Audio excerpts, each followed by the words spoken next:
দখলদার ইসরায়েলি বাহিনী এবং নিরীহ ফিলিস্তিনিদের মাঝে ভয়াবহ যুদ্ধ চলছে, আর এই মুহূর্তে আমাদের হাতে এসেছে যুদ্ধের সবথেকে গুরুত্বপূর্ণ তাজা আপডেট সংবাদ। প্রথমেই জানাবো, শকের বশে গাজায় শিশু হত্যা করছে সেনারা, বললেন ইসরায়েল বিরোধী নেতা ইয়ার গোলান। ইসরায়েলের বিরোধী রাজনৈতিক নেতা ইয়ার গোলান এক বিস্ফোরক মন্তব্য করেছে, দেশটির রাজনীতিতে আলোড়ন সৃষ্টি করেছেন। তিনি বলেন, গাজার যুদ্ধ ইসরায়েলকে একটি নৈতিক ও রাজনৈতিক সংকটে ফেলেছে। সেখানে সেনারা শকের বশে শিশুদের হত্যা করেছে এবং দেশটি দ্রুত ও অযোগ্য একঘরে রাষ্ট্রে পরিণত হচ্ছে। এরপর জানাবো, নিজ বাহিনীর গুলিতে প্রাণ গেল ইসরায়েলি সেনার। গাজা উপত্যকায় গতকাল সোমবার দখলদার ইসরায়েলি এক সেনা নিহত হয়েছে। ইসরায়েলি প্রতিরক্ষা বাহিনী জানিয়েছে, সার্জেন্ট ইউসেফ ইয়াহুদা চিরাক নামে ওই সেনা নিজ বাহিনীর গুলিতে প্রাণ হারিয়েছে। তাকে লক্ষ্য করে অন্য সেনারা ভুলক্রমে গুলি করে। এদিকে গাজা যুদ্ধ বন্ধ না করলে ইসরায়েলকে সমর্থন প্রত্যাহারের হুঁশিয়ারি ট্রাম্প প্রশাসনের। গাজায় সামরিক অভিযান বন্ধ না করলে ইসরায়েলের প্রতি মার্কিন সমর্থন তুলে নেওয়ার হুঁশিয়ারি দিয়েছে ট্রাম্প প্রশাসন, এমনটাই দাবি করেছে যুক্তরাষ্ট্রভিত্তিক প্রভাবশালী দৈনিক ওয়াশিংটন পোস্ট। প্রতিবেদনে বলা হয়েছে, যুদ্ধ দ্রুত শেষ করতে না পারলে যুক্তরাষ্ট্র ইসরায়েলকে একঘরে করে দিবে। এবারে জানাবো, তীব্র বন্যায় ভেসে গেল ভারতের সিলিকন ভ্যালি খ্যাত বেঙ্গালুর। দক্ষিণ ভারতের প্রযুক্তি নগরী খ্যাত বেঙ্গালুরে টানা ভারী বৃষ্টিপাতের ফলে শহরের অনেক অংশ বন্যায় ভেসে গেছে। আজ 19 মে এবং 20 মে বৃষ্টিতে শহরের বিভিন্ন এলাকায় ব্যাপক জলাবদ্ধতার সৃষ্টি হয়েছে, ফলে অন্তত 3 জনের মৃত্যু হয়েছে, যাদের মধ্যে 12 বছর বয়সী শিশু একজন এবং বাকি 2 জন সফটওয়্যার কর্মীও রয়েছে। এবং সর্বশেষ জানাবো, ওএমএস এর 17 বস্তা সরকারি চালসহ আওয়ামী লীগ নেতা গ্রেপ্তার। গাইবান্ধার সাঘাটা উপজেলার কালোবাজারে বিক্রি করার সময় 17 বস্তা 1000 কেজি বা 1 টন ওএমএস এর চালসহ ডিলারকে আটক করেছে স্থানীয় জনতা। প্রিয় দর্শক, এতক্ষণ শুনছিলেন সংবাদ শিরোনাম, এবারে বিস্তারিত। তবে তার আগে বন্ধুরা, অনুরোধ থাকবে এই সংবাদটিতে একটি লাইক দিন। এই চ্যানেলে আপনি নতুন হয়ে থাকলে আমাদের সংবাদটি দেখতে দেখতে চ্যানেলটি সাবস্ক্রাইব করে রাখুন। কমেন্ট করে বন্ধুরা আপনার মূল্যবান মতামত জানিয়ে দিন আপনি বিশ্বের কোন দেশ থেকে বা বাংলাদেশের কোন স্থান থেকে আমাদের সংবাদটি দেখছেন এবং শুনছেন। এবারে বিস্তারিত। আর বন্ধুরা, সংবাদটি আপনার সোশ্যাল মিডিয়ায় শেয়ার করে বন্ধুদের দেখার সুযোগ করে দিন। আর গাজা যুদ্ধে আপনি যদি নিরীহ ফিলিস্তিনিদের ভালোবেসে থাকেন, কমেন্টে ইয়েস লিখে বিশ্ববাসীকে জানিয়ে দিন। শকের বশে গাজায় শিশু হত্যা করছে সেনারা, ইসরায়েলি বিরোধী নেতা ইয়ার গোলান। ইসরায়েল বিরোধী রাজনৈতিক নেতা ইয়ার গোলান এক বিস্ফোরক মন্তব্য করে দেশটির রাজনীতিতে আলোড়ন সৃষ্টি করেছেন। তিনি বলেন, গাজার যুদ্ধ ইসরায়েলকে একটি নৈতিক ও রাজনৈতিক সংকটে ফেলেছে, যেখানে সেনারা শকের বশে শিশুদের হত্যা করছে এবং দেশটি দ্রুত একটি অযোগ্য এবং একঘরে রাষ্ট্রে পরিণত হচ্ছে। মঙ্গলবার 20 মে ইসরায়েলি পাবলিক পডকাস্টার KAN-কে দেয়া এক সাক্ষাৎকারে মন্তব্য করেছেন বামপন্থী ডেমোক্র্যাটস প্রার্থীর প্রধান এবং সাবেক সামরিক কর্মকর্তা ইয়ার গোলান। তিনি বলেছেন, একটি সুস্থ রাষ্ট্র কখনোই সাধারণ নাগরিকদের বিরুদ্ধে যুদ্ধ করে না, শখের বশে শিশুদের হত্যা করে না, বরং জনগণকে জোর করে বিতাড়নের লক্ষ্য গ্রহণ করে না। তিনি আরো বলেছেন, ইসরায়েল যদি তার নৈতিক ও মানবিক পথ চলায় ফিরে না আসে, তাহলে এটি দক্ষিণ আফ্রিকার বর্ণবাদী শাসনের মতোই আন্তর্জাতিকভাবে বিচ্ছিন্ন হয়ে পড়বে ইসরায়েল। ইয়ার গোলান আরো বলেছেন, নেতানিয়াহু সরকারের কড়া সমালোচনা করে বলেন, বর্তমান সরকার প্রতিহিংসাপরায়ণ, নীতিহীন, সম্পূর্ণ অযোগ্য একটা মাতাল সরকার। তিনি দেশটাকে ধ্বংসের দ্বারপ্রান্তে নিয়ে গেছে, ইসরায়েলি সেনাবাহিনীকে ধ্বংসের দ্বারপ্রান্তে নিয়ে গেছে মাতাল এই নেতানিয়াহু সরকার। নিজ বাহিনীর গুলিতে প্রাণ গেল ইসরায়েলি সেনার। গাজা উপত্যকায় দখলদার ইসরায়েলের এক সেনা নিহত হয়েছে। আজ ইসরায়েলি প্রতিরক্ষা বাহিনী IDF জানিয়েছে, সার্জেন্ট ইউসেফ ইয়াহুদা চিরাক নামে ওই সেনা নিজ বাহিনীর গুলিতে প্রাণ হারিয়েছে। তাকে লক্ষ্য করে অন্য সেনারা ভুলক্রমে গুলি করে হত্যা করে।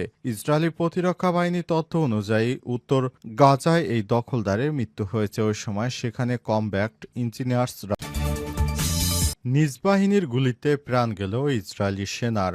গাজা উপত্যকায় দখলদার ইসরায়েলের এক সেনা নিহত হয়েছে। আজ ইসরায়েলি প্রতিরক্ষা বাহিনী আইডিএফ জানিয়েছে, সার্জেন্ট ইউসেফ ইয়াহুদা চিরাক নামে ওই সেনা নিজ বাহিনীর গুলিতে প্রাণ হারিয়েছে। তাকে লক্ষ্য করে অন্য সেনারা ভুলক্রমে গুলি করে হত্যা করে। ইসরায়েলি প্রতিরক্ষা বাহিনীর তথ্য অনুযায়ী উত্তর গাজায় এই দখলদারের মৃত্যু হয়েছে। ওই সময় সেখানে কমব্যাক্ট ইঞ্জিনিয়ার্সরা 401তম সাজোয়া ব্রিগেডের অধীনে কাজ করছিলেন। তারা একটি সুড়ঙ্গ ধ্বংস করার প্রস্তুতি নিচ্ছিল। এই অংশ হিসেবে এটির নকশা অঙ্কন করা হচ্ছিল। তিনি এই দলের অংশে ছিলেন। এই সময় সেখানে সেনাবাহিনীর অপর একটি কোম্পানি এলাকাটির নিরাপত্তা নিশ্চিতের কাজ করছিল। কোম্পানিটির সার্জেন্ট ইউসেফ ইয়াহুদা চিরাককে লক্ষ্য করে গুলি ছোড়ে এই দখলদার সেনা সুড়ঙ্গটির পাশেই ছিল। গুলিবিদ্ধ হয়ে পরবর্তীতে তার মৃত্যু হয়েছে। মৃত্যুর প্রাথমিক কারণ উদ্ঘাটন করে তার পরিবারকে জানানো হয়েছে বলে জানিয়েছে প্রতিরক্ষা বাহিনী আইডিএফ। দখলদার ইসরায়েলি বাহিনী গাজায় যেভাবে হত্যাযজ্ঞ চালাচ্ছে, তাতে করে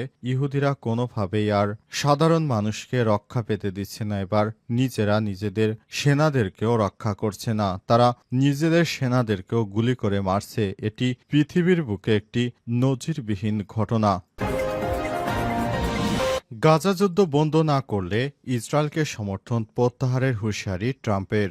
গাজায় সামরিক অভিযান বন্ধ না করলে ইসরায়েলের সমস্ত সামরিক সহযোগিতা বন্ধ করে দিবে ট্রাম্প। এমন গাজা যুদ্ধ বন্ধ না করলে ইসরায়েলকে সমর্থন প্রত্যাহারের হুঁশিয়ারি ট্রাম্পের। গাজায় সামরিক অভিযান বন্ধ না করলে ইসরায়েলের সমস্ত সামরিক সহযোগিতা বন্ধ করে দিবে ট্রাম্প। এমনটাই দাবি করেছে যুক্তরাষ্ট্রভিত্তিক প্রভাবশালী দৈনিক ওয়াশিংটন পোস্ট। প্রতিবেদনে বলা হয়েছে, যুক্তরাষ্ট্রভিত্তিক প্রভাবশালী দৈনিক ওয়াশিংটন পোস্ট জানিয়েছে, যুদ্ধ দ্রুত শেষ করতে না পারলে যুক্তরাষ্ট্র ইসরায়েলকে একঘরে করে দিবে। তবে বিষয়টি নিয়ে মার্কিন প্রশাসনের পক্ষ থেকে মিশ্র সাড়া পাওয়া গেছে এবং ইসরায়েলি গণমাধ্যমে এই দাবিকে অস্বীকার করে পাল্টা প্রতিবেদন প্রকাশ করেছে। ওয়াশিংটন পোস্ট নাম প্রকাশে অনিচ্ছুক এক সূত্রের বরাত দিয়ে জানিয়েছে, ট্রাম্পের প্রতিনিধিরা ইসরায়েলি নেতৃত্বকে সরাসরি জানিয়েছে, গাজায় চলমান যুদ্ধ বন্ধ না হলে যুক্তরাষ্ট্র তাদের আর সমর্থন করবে না। ওই সূত্র বলছে, আপনারা যদি এই যুদ্ধ বন্ধ না করেন, আমরা আপনাদের পাশে থাকব না। এই বার্তা ইসরায়েলকে স্পষ্টভাবে দেওয়া হয়েছে। মার্কিন হোয়াইট হাউসের প্রেস সচিব ক্যারোলিন লেভিটেও বিষয়টি প্রতিক্রিয়ায় জানিয়েছেন। তিনি বলেন, প্রেসিডেন্ট ট্রাম্প